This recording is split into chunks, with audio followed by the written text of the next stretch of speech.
जी, अस्सलाम वालेकुम स्टूडेंट्स। मैं हूं आपका मेंटोर जवाद शाह। आज के लेक्चर में हम सीखेंगे फेसबुक एड्स मैट्रिक क्या चीज़ है, इसके बारे में हम बड़ा डिटेल से डिस्कस करेंगे। अच्छा, सबसे पहले मैं आपको बता दूं फेसबुक एड मैट्रिक्स की बेस पे आप अपनी कैंपेन के स्टैटिस्टिक्स हैं जो उनको एनालाइज करते हो। ठीक है, आपकी कैंपेन का जो रिजल्ट है उसने अच्छा परफॉर्म किया या नहीं किया, तो आप उन स्टैटिस्टिक्स को एनालाइज करते हो इसकी बेस पे, मैट्रिक्स की बेस पे। अच्छा, तो इसके लिए सबसे पहले ना हम चले जाते हैं अपने ऐड अकाउंट में। ठीक है, आप अपने ऐड अकाउंट पे आ जाओगे तो यहाँ पे ये देखोगे कि यहाँ पे ये रीच भी शो कर रहा है कितने लोगों तक हुई है। ठीक है, कॉस्ट पर रिजल्ट भी शो कर रहा है, अमाउंट कितनी स्पेंड हुई है, सीटीआर क्लिक थ्रू रेट कितना रहा, पोस्ट एंगेजमेंट कितनी आई, लिंक क्लिक्स कितने आए। तो इसमें ना अभी हम एक ऐड देख लेते हैं। यहाँ पे देखें, ये जो लास्ट पे आपको ऐड नजर आ रही है ना, ये R1 के नाम से। अच्छा, ये मैं आपको बता दूं, ये हेयर केयर के एक ब्रांड के लिए ये ऐड है। इसमें देखें डेली बजट था $10। ठीक है, $10 में हमने डेली बजट रखा। अभी उसमें से स्पेंड कितने हुए हैं ये देखें, $6.66। अभी 10 स्पेंड नहीं हुए क्योंकि ये कैंपेन अभी जारी सी बात है, जब परफॉर्म करेगी तो फिर वो $10 भी इसके मतलब स्पेंड हो जाएंगे, या अगर ये अपना पूरा टाइम लेती तो $10 स्पेंड करती।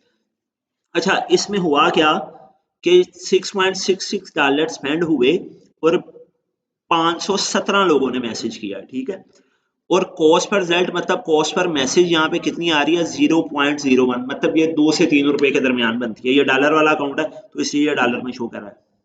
अच्छा, उसमें मजीद कि रीच हुई 37,000 प्लस लोगों तक, इंप्रेशन आए 45,000 प्लस, इसमें इंप्रेशन आए। CTR क्लिक थ्रू रेट इसका रहा 2.58। उसके बाद जितनी भी पोस्टिंग एंगेजमेंट्स आई इसमें या लिंक क्लिक्स जितने भी मिले, ये सारा कुछ बता रहा है। अच्छा, ये सब कुछ हम एनालाइज कर रहे हैं किसकी बेस पे, फेसबुक एड मैट्रिक्स की बेस पे। ये जो कॉस्ट पर रिजल्ट है, CTR है, ठीक है, CPM, ये जो सब होते हैं ये फेसबुक एड मैट्रिक्स है। अच्छा, आप अपने एड अकाउंट की सेटिंग्स किस तरह से करेंगे, देखें ये ऊपर आपको एक ऑप्शन नजर आ रही है कॉलम्स कस्टम। आप यहाँ पे क्लिक कर लेंगे, उसके बाद नीचे आप कस्टमाइज कॉलम पे क्लिक कर देंगे। तो यहाँ पे आप जो जो मैट्रिक्स रखना चाह रहे हैं ना, जो जो स्टैटिस्टिक्स आप देखना चाह रहे हैं, आप यहाँ पे वो सिलेक्ट कर लेंगे। फॉर एग्जांपल, अभी यहाँ पे मेरे पास यहाँ पे बहुत सारे हैं। अगर आप किसी ई कॉमर्स स्टोर के लिए ऐड रन कर रहे हैं तो आप यहाँ पे परचेज का भी जरूर देखेंगे, क्योंकि आप देखोगे कि कितनी परचेज आएंगे आपको। तो ये देखें, यहाँ पे नीचे परचेज का एक ऑप्शन आ रहा है, तो यहाँ पे आप ये सिलेक्ट करोगे तो ये आपको परचेजेस भी शो करेगा अगर आप ई कॉमर्स स्टोर के लिए ऐड रन कर रहे हो। लेकिन हमारा सोशल मीडिया मार्केटिंग का कोर्स है तो मैं आपको वही बताऊंगा। यहाँ पे जो मेन मेन जरूरी चीजें हैं जब आप पेज के लिए एड्स रन कर रहे होते हो। देखो, अभी ये जो मेरे इस एड अकाउंट पे जो मैंने कॉलम सेलेक्ट किए हुए हैं ना, उसमें campaign, delivery, ad set name, budget, impression, results, reach, cost per result, ये चीजें सेलेक्ट हैं। इसमें अभी सीपीएम नहीं है, तो हमने अभी यहाँ पे सीपीएम ऐड किस तरह से करना है, मतलब आप वो कॉलम कस्टम पे आके क्लिक करके उसके, ये देखें मैं आपको दोबारा दिखाता हूँ। कॉलम कस्टम पे आके इस पे क्लिक किया, उसके बाद आपने क्लिक करना है कस्टमाइज कॉलम पे। तो मैं यहाँ पे कोई मजीद चीज ऐड करना चाह रहा हूँ या रिमूव करना चाह रहा हूँ तो मैं यहाँ से कर लेता हूँ। तो मैं अभी यहाँ पे सीपीएम नहीं है ना, सीपीएम होता है कॉस्ट पर 1000 इंप्रेशन, इसे हम आगे डिस्कस करते हैं फर्दर। तो मैं ना एक और कॉलम फेसबुक को बोल रहा हूँ कि जी मैं एक ये कॉलम भी ऐड करना चाह रहा हूँ। अच्छा, मैंने इसे चेक करके अप्लाई कर दिया। अभी ये देखें, ये अभी लास्ट में हमें इस एड की जो पोस्ट पर 1000 इंप्रेशन रही है ना, इंप्रेशन मतलब जितने लोगों ने आपकी एड को देखा फेसबुक ने उसको इंप्रेशन काउंट कर लिया। इसमें 0.16 है, किसी में 0.15 है, मतलब 30-40 से 50 रुपए के दरमियान है कि 1000 इंप्रेशन की कॉस्ट फेसबुक ने हमसे ये चार्ज की है। तो इसी तरह अगर आप ये कॉलम में कुछ मजीद चेंजिंग करना चाहते हैं, अगेन आप कस्टमाइज कॉलम पे आएंगे। तो यहाँ पे देखें, यहाँ पे जो कॉलम्स ऑलरेडी सिलेक्ट है ना, अगर आप इसमें से किसी को रिमूव करना चाह रहे हैं तो मैं फॉर एग्जांपल मैं अगेन सीपीएम को रिमूव कर रहा हूँ। रिमूव करके अप्लाई करूंगा तो सीपीएम यहाँ से गायब हो जाएगा। मजीद अगर मैं ये चाह रहा हूँ कि ये जो रिजल्ट्स है ना, ये मेरे इंप्रेशन से पहले शो होने चाहिए। ठीक है, तो मैं रिजल्ट को उठा के इस तरह ऊपर कर दूंगा। अगर मैं चाह रहा हूँ रिजल्ट सबसे पहले शो हो तो मैं रिजल्ट को यहाँ पे सबसे पहले ले आऊंगा। ठीक है, अगेन मैं अप्लाई करूंगा तो वो हमारी सेटिंग यहाँ पे अप्लाई हो जाएगी। ठीक है जी।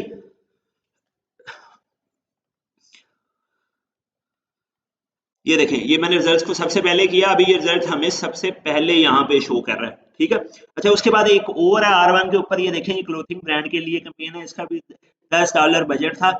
इसमें कॉस्ट पर मैसेज थोड़ी सी ज्यादा रही, 0.02, मतलब 5 से 6 रुपए तक कॉस्ट पर मैसेज रही, लेकिन इसमें भी कितने लोगों ने मैसेजेस किए यहाँ पे हम देख लेते हैं। ये 555 लोगों ने यहाँ पे मैसेज किए, ठीक है। उसके बाद इनका आके हम देख लेते हैं CTR कितना रहा, इसका 2.58 रहा, इसका 2.51 रहा। तो आई होप सो यहाँ पे आपको ये समझ आ गई होगी कि आपने कॉलम्स किस तरह से सिलेक्ट करने हैं। मैं आपको रिकमेंड ये करूंगा, आपने सोशल मीडिया मार्केटिंग करनी है, पेजेस के लिए ऐड रन करनी है, तो जो जरूरी चीजें हैं वो आप अगर ऑलरेडी सेट हैं तो ठीक है, नहीं तो आप ये reach, impression, cost per result, या आप कॉस्ट पर मैसेज भी कर सकते हैं, कॉस्ट पर एंगेजमेंट, ये अलग अलग से आप ऐड कर सकते हैं, ठीक है। उसके बाद लिंक क्लिक्स और CTR, ये इनफ है, ये चीजें आप कर लें। फर्दर भी अगर आपकी समझ में कोई आता है तो ये कॉलम ऐड करके आप तो उसे अप्लाई कर देंगे, तो फिर आप उस बेस पे अपनी एड के रिजल्ट को अच्छी तरह से एनालाइज कर सकेंगे। जो भी स्टैटिस्टिक्स आ रहे होंगे आपकी एड्स के, आप उनको उन बेस पे, उन कॉलम्स की बेस पे एनालाइज कर सकेंगे। तो अभी हम वापस चलते हैं फेसबुक एड मैट्रिक्स पे। देखें, सबसे पहले नंबर पे है इंप्रेशन। अब इंप्रेशन क्या होता है मैं आपको बताता हूं। हम अपनी फेसबुक पे जाते हैं, ठीक है जी, मैं स्क्रॉल डाउन करता हूँ यहाँ पे, मुझे, हाँ ये देखें, ये अभी कोई एड नजर आ गई है GoDaddy की, सही है। तो अभी मैंने स्क्रॉल डाउन करके नीचे गया, फिर ऊपर आया, फिर नीचे गया, फिर ऊपर आया, तो मतलब इसी दौरान मैंने 7 से 8 दफा मेरे सामने से ये ऐड गुजर गई, तो फेसबुक इसे 7 से 8 इंप्रेशन ही काउंट कर लेगा, ठीक है। तो इंप्रेशन ये हो गया। इंप्रेशन के बाद है लिंक क्लिक्स और CTR और CPM, ठीक है। अब लिंक क्लिक्स क्या चीज है कि मैंने अभी तक इस ऐड को देखा लेकिन इस पे क्लिक नहीं किया, लेकिन जब मैं इस पे क्लिक करूंगा, ये देखें, ये मैंने इस पे क्लिक किया तो ये अपनी वेबसाइट पे ले जाएगा, तो ये हमारे हो गए लिंक क्लिक्स। अब हुआ इस तरह से, फॉर एग्जांपल, कि ये ऐड 100 लोगों के सामने आई, ठीक है। 100 लोगों में से, इसमें से आप फॉर एग्जांपल हम समझ लेते हैं कि 8 लोगों ने सिर्फ लिंक पे क्लिक किया। अब 100 में से 8 लोगों ने लिंक क्लिक किया, इसमें हम मतलब 100 इंप्रेशन हो गए और लिंक क्लिक हो गए 8, तो हम लिंक क्लिक्स को इंप्रेशन से डिवाइड कर देंगे, मतलब हमारा CTR जो होगा वो फिर 8 हो जाएगा, 8% हो जाएगा। CTR क्या होता है कि आपके इंप्रेशन और क्लिक्स की जो एक एवरेज निकलती है, उसे हम CTR क्लिक थ्रू रेट कहते हैं। मतलब जितने इंप्रेशन आए उसमें से जितने लोगों ने फिर क्लिक करके हमारे लैंडिंग पेज पे गए या उन्होंने विजिट किया, तो उसमें फिर CTR आ जाएगा क्लिक थ्रू रेट, मतलब एक एवरेज निकल आएगी। तो उसके बाद हमारा मैट्रिक्स था जो वो CPM था, कॉस्ट पर 1000 इंप्रेशन। वो मैंने आपको बता ही दिया एड मैनेजर पे भी कि जब हमारी एड पे 1000 इंप्रेशन आ जाएंगे तो उस हिसाब से फेसबुक हमसे चार्ज करेगी कॉस्ट फॉर 1000 इंप्रेशन। CPM हम इस चीज को बोलते हैं।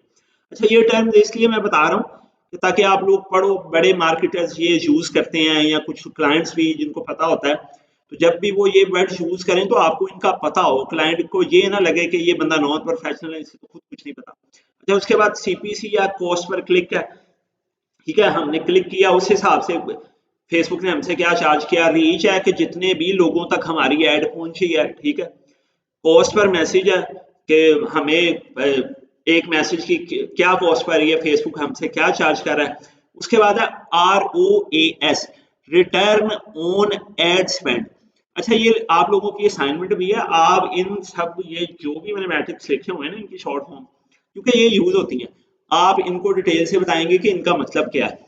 ROAS मतलब रिटर्न ऑन एड स्पेंड, मतलब जितना हमने एड पे स्पेंड किया उसके बदले में हमारी सेल्स कितनी हुई।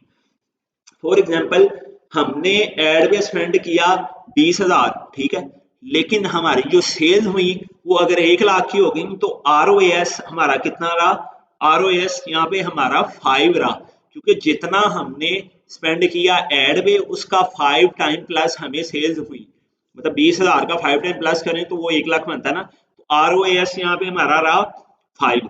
अच्छा, ROI है रिटर्न ऑन इन्वेस्टमेंट। ROAS हो गया return on ad spend, ROI मतलब रिटर्न ऑन इन्वेस्टमेंट। ROI में इस तरह से है कि फॉर एग्जांपल ROS में हमने ये देखा कि हमने एड पे, फॉर एग्जांपल हमने ये समझा कि हमने एड पे स्पेंड किया 20,000 20,000 और हमें सेल्स मिली 1 लाख की, ठीक है।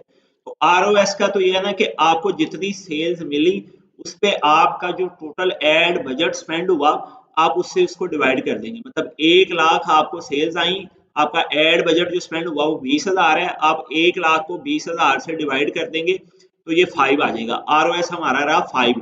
लेकिन ROI में रिटर्न ऑन इन्वेस्टमेंट में इसे हम इस तरह से कैलकुलेट करते हैं कि जितनी हमारी टोटल सेल्स आई और जितना हमने एड पे स्पेंड किया उससे पहले उसको माइनस, एड स्पेंड को माइनस करेंगे।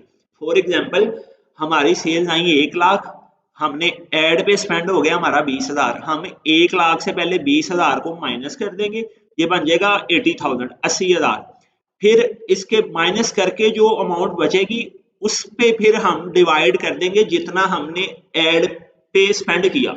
मतलब हमने 1 लाख से पहले 20,000 को डिवाइड कर लिया, अगेन हमने फिर 1 लाख से 20,000 डिवाइड करके जो हमारे पास अमाउंट आई अगेन हमने उसे 20,000 से डिवाइड भी कर दिया, पहले माइनस किया फिर डिवाइड कर दिया।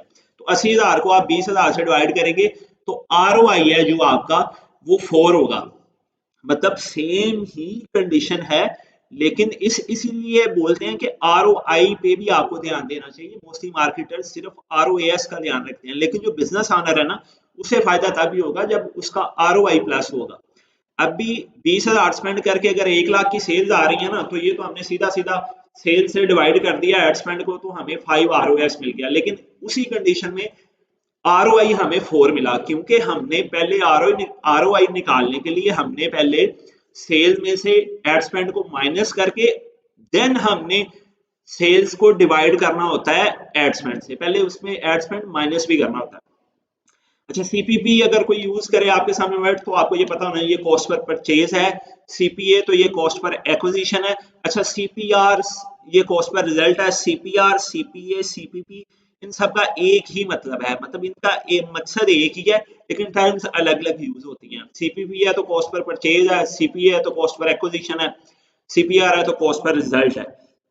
अच्छा, उसके बाद है यूनिक लिंक लिस्ट। यहाँ पे यूनिक का लफज आ जाएगा ना, आप कॉलम वाले सेक्शन पे जाके आप लिंक लिस्ट सर्च करेंगे तो आप यूनिक लिंक लिस्ट सर्च करेंगे तो आप उस बेस पे भी स्टैटिस्टिक्स को देख सकते हैं। अच्छा, यूनिक लिंक क्लिक क्या होते हैं ये देखें। अभी इस एड पे मैंने पहले भी क्लिक किया, अगर मैं इसी एड पे अगेन क्लिक करता हूँ ना तो मतलब एक ही बंदे ने 2 दफा क्लिक कर लिया।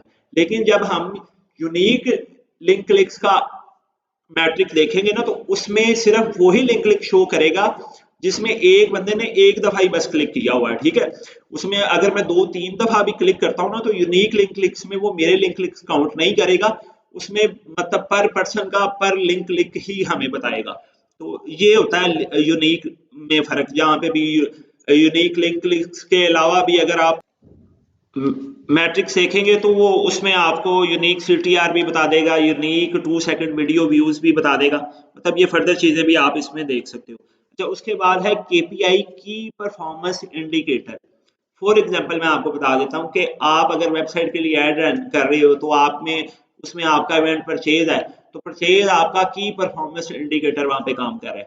अगर मैसेज की हम ऐड रन कर रहे हैं तो उसमें कन्वर्सेशन है आपका मैसेज की ऐड में की परफॉर्मेंस इंडिकेटर है, जो आपका मतलब मेन रोल आपकी ऐड में जो चीज मतलब जिस चीज का मेन रोल है वो आपका की परफॉर्मेंस इंडिकेटर है। AOV की जब टर्म आए तो एवरेज ऑर्डर वैल्यू, मतलब हमने किसी ब्रांड के लिए अगर कैंपेन रन की है तो उसमें अगर हमें किसी को बताना पड़ जाता है किसी दूसरे क्लाइंट को कि जी हमने इस ब्रांड के लिए काम किया, तो वो अब हम उसे उसकी प्रोडक्ट तो नहीं ना बताएंगे, सारा कुछ इतनी डिटेल नहीं देंगे, तो हम उसे ये बता देंगे कि जी अगर उसके हमने जिस क्लाइंट के साथ काम किया उसकी एक प्रोडक्ट 4,000 की है, एक 12,000 की है, एक 8,000 की है, तो हम उसे बता देंगे जी हमने जब उनकी मार्केटिंग की तो उनको इतने इतने रिजल्ट आए और उनकी जो एवरेज ऑर्डर वैल्यू है मतलब वो 6,000 है या 7,000 है, मतलब एवरेज उनकी प्राइस उनके ऑर्डर्स की ये, उनकी प्रोडक्ट्स की ये है। तो आई होप सो स्टूडेंट आपको ये चीजें समझ आ गई होंगी। आप अपनी असाइनमेंट में ये कॉलम्स वगैरह भी सेट करेंगे, ठीक है। और अगर उसके बाद ये जो आपको बताए गए हैं फेसबुक एड मैट्रिक्स बताए गए हैं, ये CTR, CPM, CPC, इन सब चीज़ों को आप डिटेल से बताएंगे। Thank you very much.